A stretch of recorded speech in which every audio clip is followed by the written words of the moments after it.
Learning construction. Learn, share, expand. Hey, how's it going? I'm Steve. I'm here with learningconstruction.com. I'm going to teach you how to do fix a strut bolt. Some things some people just don't learn, until later on. As long as you stuff any kind of like even wood, even a household toothpick, anything, just stuff it in there, kind of break it off, break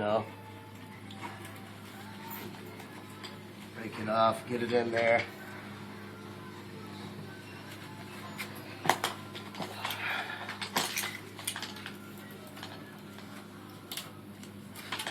What you want to do is you pretty much just want to fill the hole. So what you're doing is re-screwing the hole for the most part.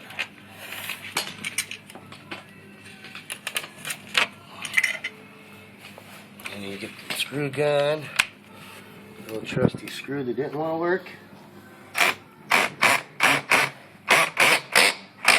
And as tight as can be. Not coming up. And that's how you fix you can do it at home. Trusty toothpick, piece of wood shavings will do you good. And this is Steve with Learning Construction. Thank you. Have a good day.